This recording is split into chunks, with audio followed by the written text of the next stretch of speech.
On entend souvent les gens dire: «Ah, je vais tellement être bien quand je vais être libre. Libre de mon patron, libre de mes obligations.» Mais est-ce qu'on serait vraiment heureux si on était complètement libre, sans règles? Aujourd'hui, on explore le bonheur dans la liberté.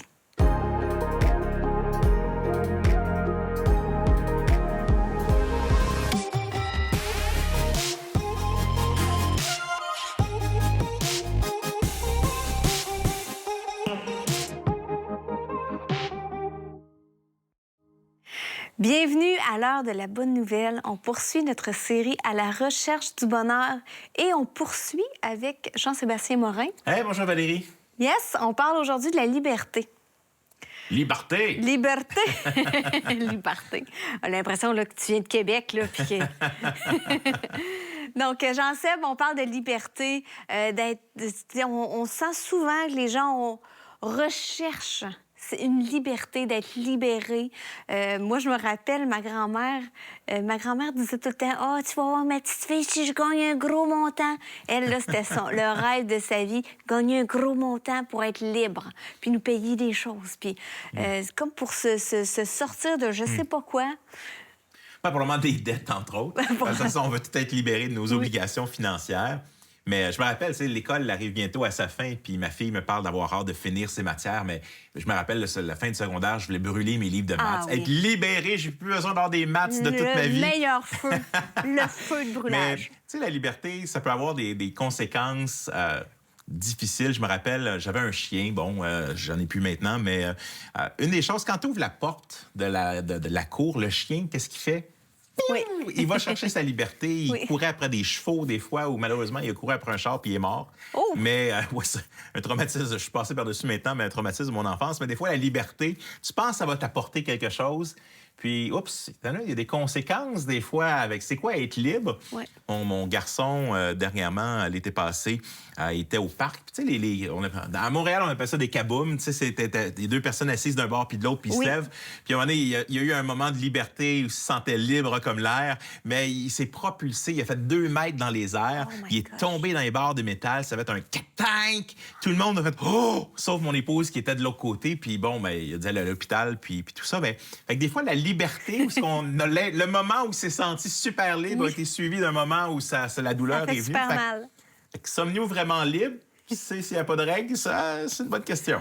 D'ailleurs, on l'a posé la question dans notre Vox Pop. On a demandé aux gens: serions-nous plus heureux si nous n'avions pas de règles? On va aller voir ensemble qu'est-ce qu'ils ont répondu. Non, parce que justement, je pense que les règles sont toutes parties. Il n'y a plus de religion, la politique, le monde. Non. Je pense pas, non. Je pense que c'est important parce que les règles pour soi et pour les autres aussi. Donc, pour que tout le monde puisse vivre bien, c'est important. Ouais. Non, je pense pas. Je pense que tout le monde a besoin d'un peu de structure. La société est bâtie là-dessus. L'équilibre aussi, ça vient avec certaines règles, certaines structures. Non, ce serait la jungle. Et donc, il faut des règles. C'est vraiment important. Et je pense que les jeunes ont de plus en plus besoin de règles, d'une structure. Non. Pourquoi? Non, je pense que les règles, dans une certaine mesure, sont importantes pour garder une espèce de cohésion entre nous tous. S'il n'y avait pas de règles, tout le monde chercherait justement d'être son propre bonheur à lui, sans penser aux autres. Fait que non. Non. S'il n'y aurait aucune règle, ça serait le free-for-all. Ce serait le chaos s'il n'y avait pas de règles, simplement. Non, la vie, c'est fait des règles. Il faut des règles. Sinon, ça serait comme les gros mangeront les petits. Il faut automatiquement des règles dans une vie. Même si on est contre, on peut essayer de changer les règles, mais tant que les règles existent, il faut les respecter. Je pense que les règles sont essentielles. On est bien trop nombreux sur la planète. Il faut avoir un cadre. Je pense que c'est unanime. On a besoin de règles. C'est un consensus. Oui. C'est rare. Mais en même temps, je trouve ça... J'aurais été curieux de voir qu'est-ce qu'un ado aurait dit. Une couple au secondaire, est-ce que j'ai besoin de règles? Parce que des fois, on n'aime pas ça, les règles, quand ça nous empêche de faire des choses. Mais le constat est quand même là. Il doit y avoir des règles. Mais d'où viennent les règles? Si on posait ultimement, nos lumières de circulation, tout ça, c'est l'être humain qui fait ça. Mais est-ce qu'il y a des règles divines aussi? On leur dit, est-ce qu'il y a des choses qui sont vraies partout où on est? C'est la question de la liberté puis des règles. C'est intéressant. Je ne m'attendais pas à avoir d'un côté unanime là-dessus. Oui. Ben, c'est vrai, mais tu as raison que probablement qu'on a interviewé que des adultes. Et rendu à l'âge adulte, tu comprends que tu en as besoin de règles. Tu te rappelles de ta tête sentie opprimée au secondaire parce que tu devais pas parler dans le corridor ou des choses comme ça. Mais rendu à l'âge adulte, tu te sais, ah ben oui, c'est vrai. Ça prenait ce cadre-là pour que je puisse me rendre où je suis. Et tu le sais que tu as besoin de continuer d'avoir un cadre pour poursuivre ta vie, des règles morales, des règles de la route, des règles de société, dans le fond. Des fois, ce qui est drôle, c'est que, je sais pas s'il y en a d'autres comme moi, mais des fois, je me dis, les règles, c'est pour les autres. Tu sais, on a l'impression, oh, oui, eux autres en ont besoin, mais pas moi. Mais effectivement, si tout le monde se disait ça, on aurait le même problème qui disait, mais ça serait le chaos total. Alors, on poursuit la discussion après la pause avec Jean-Sébastien sur la liberté. Vous avez des questions ou des commentaires sur ce que vous venez d'entendre? Contactez-nous par téléphone ou réagissez sur les médias sociaux.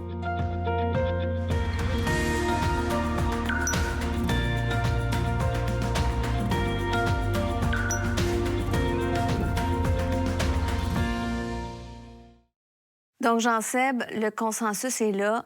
On est tous conscients, on a besoin de règles, mais on recherche quand même la liberté.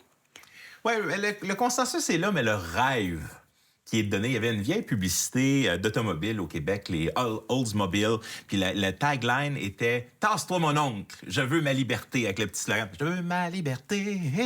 Et là, c'était l'idée, là, hey, je peux faire ce que je veux, j'ai la route ouverte, je peux aller où ce que je veux. Plus de contraintes, pas de limite de vitesse, je peux aller dans n'importe où ce que je veux. Mais la réalité, effectivement, est un peu plus complexe. Mais on vend quand même cette idée de liberté dans les films. On l'a, par exemple, dans Titanic. « Every night in my dream ». Puis là, t'as comme, tu sais, Rose puis Jack qui sont sur le bord du bateau. Puis « I'm king of the world ». Je suis le roi du monde, puis il n'y a rien qui va m'arrêter. Puis là, il coule.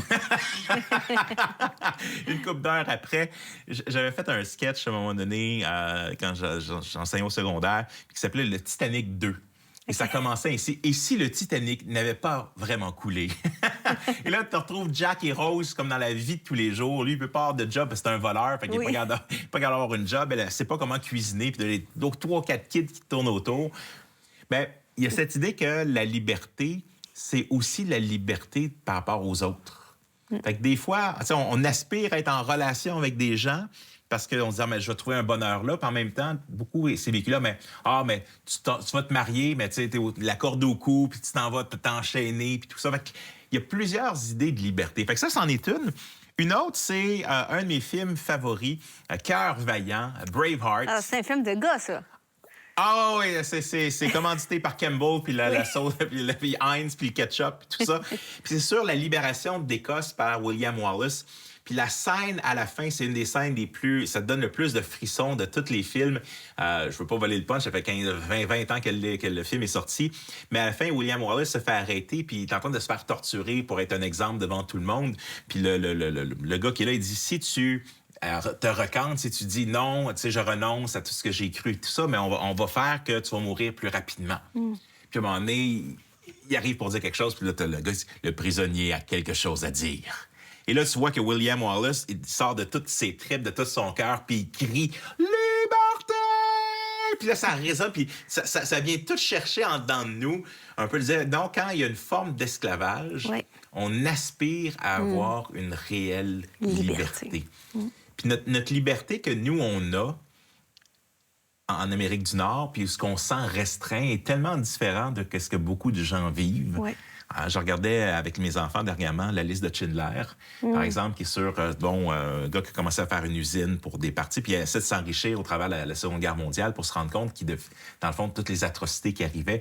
Puis la véritable liberté, c'était de réussir à libérer des Juifs, de ne pas se faire tuer dans les fours crématoires. Fait que la liberté, là, ça a des niveaux bien différents. Puis souvent, ce qu'on veut, c'est une liberté superficielle. Ben, plus que tu vas, mais non, il y a quelque chose de plus profond qu'on aspire. Mais c'est quoi être libre? Il y a aussi l'image dans Forrest Gump. Forrest qui avait ses appareils orthopédiques, puis un moment donné, il réussit à s'en détacher, puis il part à courir. Cours! Puis là, tu le vois, puis il est libre, enfin, de son infirmité ou qui l'empêchait d'aller aussi vite puis rapidement qu'il voulait aller, dans le fond. C'était beau, ça. Puis tu touches là à un des clés quand Jésus vient dans son ministère terrestre. Puis il rentre à Nazareth, puis il sort le rouleau du prophète Ésaïe. Il dit, la bonne nouvelle est annoncée aux pauvres. Puis dans le fond, une bonne nouvelle est donnée aux captifs. Donc, on vient pour la libération des captifs. On vient pour redonner la vue aux aveugles, redonner l'audition aux sourds, pouvoir marcher aux estropiés. Puis il y a cette liberté totale que Jésus vient, puis il nous dit, dans le fond, l'être humain est enslaved, il est emprisonné par le péché. Puis c'est pas juste, tu sais, le péché, on n'aime pas ça en parler aujourd'hui, puis c'est le péché, on parlait ça dans l'Ancien Temps. Non, mais le péché, c'est quoi, ultimement? C'est tout ce que je fais à l'encontre contre mon bien, le bien des autres, puis le bien de Dieu. Puis on se rend pas compte qu'on est enchaîné par ça. On pense aux dépendances, par exemple. Tu sais, c'est une belle image de comment on est enchaîné. Ce que je veux faire, je suis pas capable de le faire. L'apôtre Paul nous dit en Romains 7, puis ce que je veux pas faire, je le fais. Qui me délivrera de ce corps de mort? Puis ça, c'est une des grandes questions, puis une des questions de l'Évangile, mais qui va être capable de nous donner cette délivrance-là qu'on recherche, qui est plus que juste me promener sur l'autoroute à la vitesse que je veux? Oui, vraiment une liberté du cœur. Dans le fond, c'est ce que Jésus est venu nous apporter. Il y a le verset que Jésus a dit, qui est venu nous affranchir pour nous rendre vraiment libres. Oui, on peut peut-être même le faire apparaître à l'écran, mais si donc le Fils vous affranchit, vous serez réellement libre. Je sais pas pour vous, mais tu disais tout à l'heure, ça c'est un film de gars, tu sais, mais il y a d'autres choses que des fois les gars, on a tendance à faire. Un de ceux-là, c'est quand je dois remplacer mon barbecue qui est mort, mais je peux te garantir qu'il y a une chose que je ne ferai pas quand je vais monter mon barbecue. C'est quoi? Je sais pas, lire le manuel. Parce que quand t'es en gars, on dit, voyons donc, je suis capable de monter ça tout seul. Puis là, tu montes ça, puis il reste comme 2-3 morceaux. Puis les gars, ils disent quoi dans ce temps-là? C'est des morceaux de spare. Oui. On veut pas lire le manuel parce qu'on a l'impression, puis c'est bizarre, hein? J'ai pas besoin. Si lire le manuel, ça va me restreindre. Puis même chose avec le manuel de l'auto, qu'est-ce qu'ils te disent? Mais il faut que tu lises le manuel pour savoir comment bien prendre soin de ton auto. J'avais un ami qui avait vendu un coloc, puis il avait vendu son auto à un moment donné. Puis le gars, il part, puis il venait de l'Europe. C'est pas de sa faute, on les aime pareil. Mais il arrive pour mettre du diesel dans un moteur qui ne l'était pas. Pas bonne idée. Boum, boum. Fait que des fois, ça paye de lire le manuel. Oui. Mais des fois, on se dit, mais s'il y a une réelle liberté, puis si la liberté, c'est justement d'être libéré de nos péchés, puis des conséquences de nos péchés, bien, il y a un manuel qui a été donné, qui s'appelle la Bible, qui s'appelle la parole de Dieu, dans lequel il nous dit, voici le fameux manuel du bonheur. Voici, après ça, quand troubleshooting, les problèmes communs qui sont donnés aux hommes, mais quand arrive ceci, mais fais ceci, fais cela. Fait que tu as quand même dans ce livre-là cette promesse, si vous connaissez le Fils, si le Fils vous affranchit, vous serez réellement libre. Suis-je libre d'être qui Dieu désire que je sois? Ouais. C'est un peu cette meilleure version de nous-mêmes. Ouais. Alors que, tu sais, on a une belle image dans la Genèse où l'homme est mis dans ce jardin originel, puis il y a une chose qu'il n'a pas le droit de faire. C'est essentiellement, c'est se prendre pour Dieu. C'est prendre l'arbre, puis en prendre... Puis, tu peux faire ce que tu veux, mais la seule chose, dit, deviens pas ta propre loi. Puis le mot autonomie, autonome, ça devient de 2 mots grecs, autos et nomos, qui veut dire je fais ma propre loi. Puis dans le fond, ce que Dieu vient nous libérer, c'est de faire notre propre loi. Parce que quand je décide de faire les choses à ma façon, bien, des fois, ça ne marche pas du tout. C'est ce qui va arriver à l'homme. L'homme va décider de faire sa propre loi. Il va perdre cette communion qu'il va avoir avec Dieu. Sa vision de Dieu va changer complètement. Puis à partir de ce moment-là, même que Dieu va dire à Caïn, à un des premiers humains, il dit, dans le fond, il dit, tu vas essayer de te battre contre le péché, mais lui, il dominera sur toi. Il va être à ta porte, puis il faut que tu lui résistes. Mais le malheur de l'humanité, c'est qu'on revient à ce que l'apôtre Paul disait. Mais dans le fond, il y a une force qui, en moi, m'empêche de faire qu'est-ce que j'aimerais vraiment ou qu'est-ce qui est bien. Puis c'est justement là la puissance de l'Évangile. Puis de dire, mais si justement tu es tanné d'être emprisonné par cette recherche du bonheur que tu ne trouves pas, mais il y a une place. Si donc le Fils vous affranchit, vous serez réellement libre. On poursuit dans le segment prochain avec Denis Morissette, avec qui on va parler de la liberté.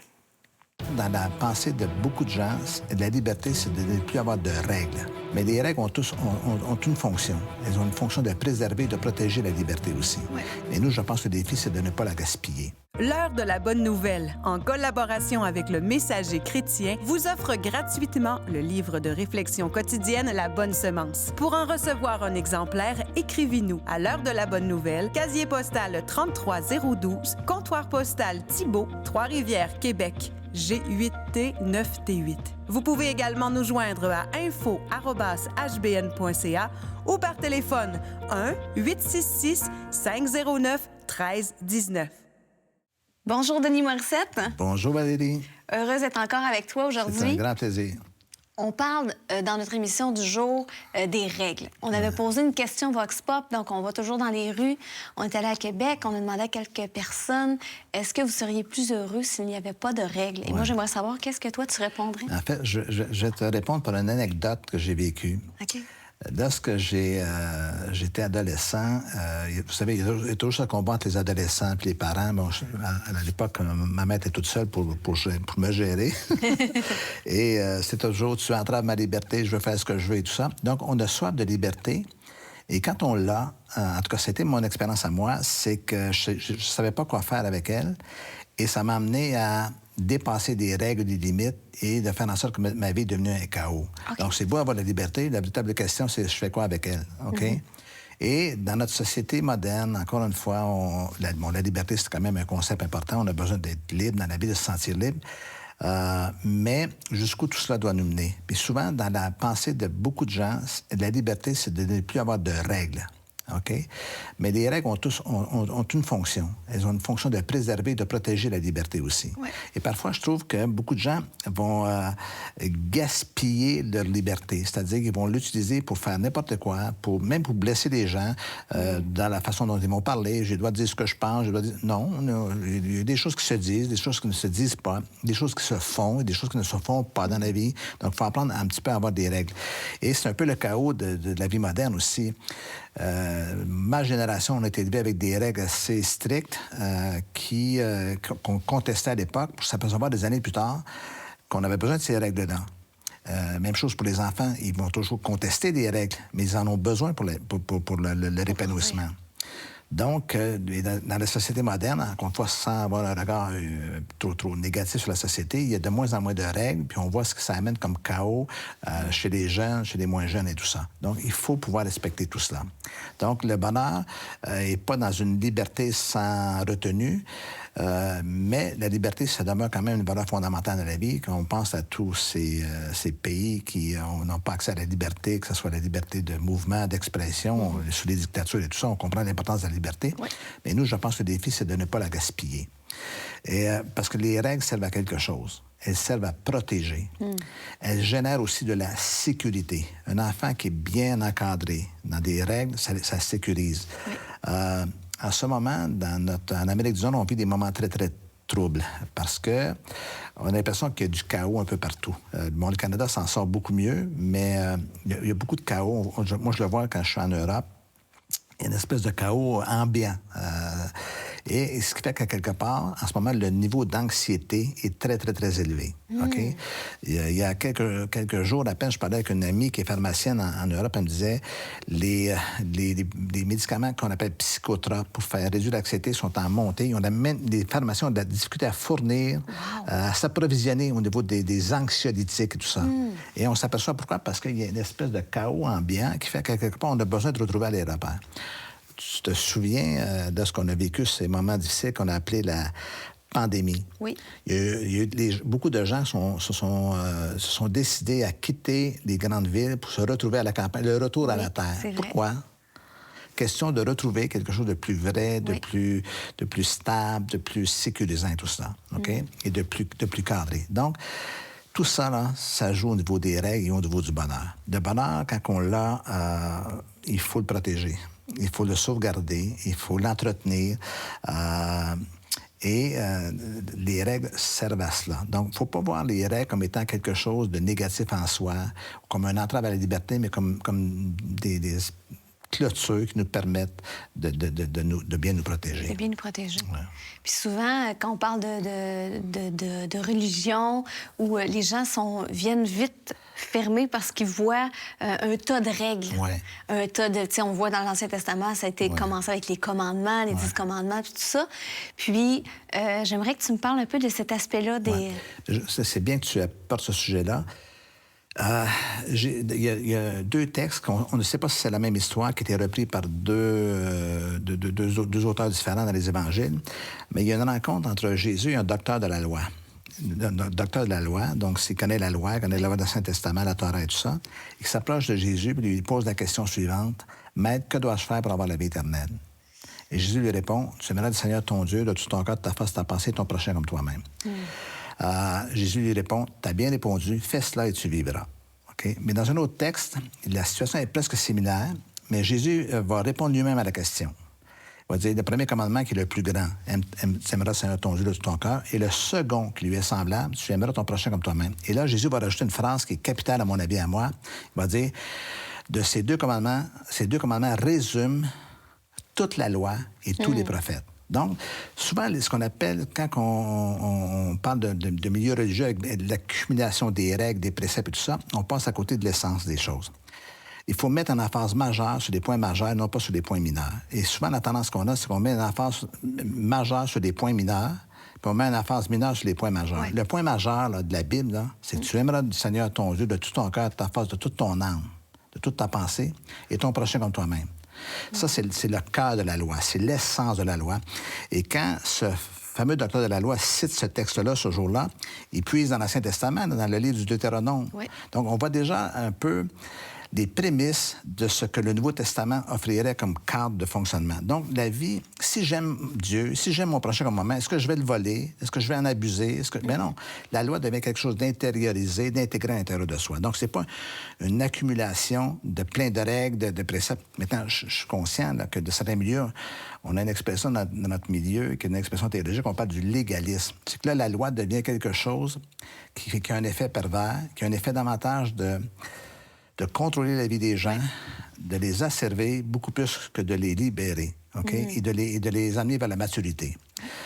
Quand mes enfants sont petits, je leur dis, on met des règles dans la maison. Fais pas ceci, fais pas cela, fais pas ceci, va brosser tes dents, ramasse ta chambre, ramasse tes jouets, fais ton lit, tu vois? Mais si je suis obligé de dire à mon fils de 20 ans, va brosser tes dents, c'est parce que je passe à côté. Il y a quelque chose qui peut être intériorisé à l'intérieur de lui. Là. Donc, les règles s'intériorisent après coup. Ils favorisent notre plein épanouissement parce qu'on apprend à fonctionner selon des préceptes et des principes qui sont intériorisés, encore une fois. Tu vois? Oui. Puis dans le fond, Jésus a dit que c'était lui qui venait nous donner la liberté pour qu'on soit vraiment libre. Celui que le Fils de l'homme aura franchi sera réellement libre. Donc, là, ce qu'on trouve dans le salut, dans la restauration, la réconciliation avec Dieu, quand il nous pardonne nos péchés, c'est un peu ça, c'est une liberté. On reste dans ces règles profondes de vie. Qui font partie de nous, mais on expérimente la liberté. Là, tu viens de prononcer le mot péché. C'est un vaste sujet encore que j'aime beaucoup. C'est que le péché a servi. C'est la dépendance suprême, l'addiction suprême de la nature humaine, c'est le péché. Les gens sont pris, et l'apôtre Paul en a parlé, hein. Je sens en moi une loi qui lutte contre mon entendement. Le bien que je veux faire, je le fais pas, et le mal que je veux pas faire, je le fais. Donc, il y a ce combat, cette lutte intérieure qui est l'opposé d'une véritable vie libre et affranchie. Et voilà pourquoi le message de Jésus est encore plus percutant, plus efficace dans notre propre vie quand on vit cette relation avec lui. Mais merci, Denis, pour cette belle capsule. Marchez sur le chemin du bonheur de Denis Morissette, un guide clair et inspirant, enraciné dans les vérités bibliques pour découvrir un bonheur durable, loin des solutions faciles. Procurez-vous dès maintenant votre exemplaire sur Amazon ou au denismorissette.com, onglet Boutique.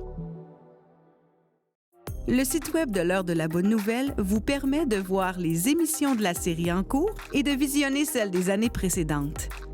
Dans la section Liens utiles, nous identifions plusieurs liens Internet donnant accès à du contenu évangélique de qualité. On y retrouve une tonne de moyens concrets pour vous aider à poursuivre et enrichir vos réflexions. Jean-Seb, pour conclure cette émission-là sur la liberté, j'ai envie qu'on retourne dans le jardin. Le jardin, pour moi, c'est une des plus belles images de la liberté.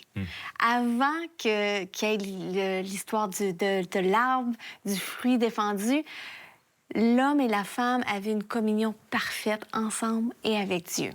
Dieu les a placés dans un jardin, donc les a placés dans un endroit où il y avait tout en abondance. Tout était beau et bon. Il y avait de la nourriture, il y avait la sécurité, il y avait la paix. Et c'est ça que Dieu veut venir restaurer en Jésus. L'image est intéressante. Je parlais avec un de mes enfants dernièrement, puis j'ai posé une question. Je leur ai dit, est-ce que Adam, dans le jardin, avant que le péché arrive, aurait pu vouloir manger la dernière fraise? Tu sais, mettons, ils sont en train de manger autour de la table, puis là, ma dernière morceau de gâteau, tu sais, puis c'est moi qui veux l'avoir. Mais puis ma fille a répondu, puis j'ai trouvé ça intéressant. Bien, ça arriverait pas. Puis je dis, mais pourquoi? Elle dit, bien, parce qu'il y en aurait... Dieu a placé dans une place d'abondance. Un, il y en aurait assez. Puis deux, mais effectivement, c'est qu'on veut vivre pour l'autre aussi. Puis il y a quelque part dans la liberté, l'idée de si tu aimes l'autre, des fois l'amour, c'est de tout faire pour le bien de l'autre en sachant que ça va me coûter quelque chose. Mais la liberté dans ce jardin-là, c'est bien, tu sais, Adam veut aimer Ève, Ève aime Adam. Mais quand on se rejoint, je ne suis pas en train de tirer chacun de notre bout de la couverte, mais on est là pour justement aimer Dieu puis aimer notre prochain. Comme nous-mêmes. Puis on a dans ce jardin, puis je trouvais sa réponse intéressante. Je dis, wow, c'est une belle image de aimer Dieu, aimer son prochain, puis de tout vouloir faire pour le bien de l'autre, en sachant que l'autre aussi, mais dans le fond, il veut mon bien.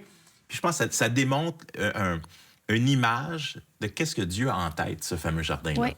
La liberté que Dieu veut pour nous, c'est ça. C'est d'être libéré de ce qui nous pousse à tout le temps tout vouloir garder pour nous, vouloir se mettre au-devant de tous, dominer sur les autres, même dominer sur Dieu, sur les règles, le code de base de vie.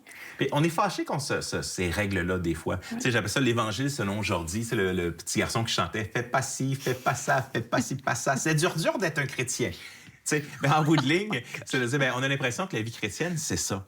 Mais non, ces règles sont là pour nous libérer. Puis à quelque part, c'est là que c'est pas les règles juste pour suivre les règles. J'ai besoin que mon cœur soit à la bonne place. Puis ce cœur-là peut juste être transformé par Dieu.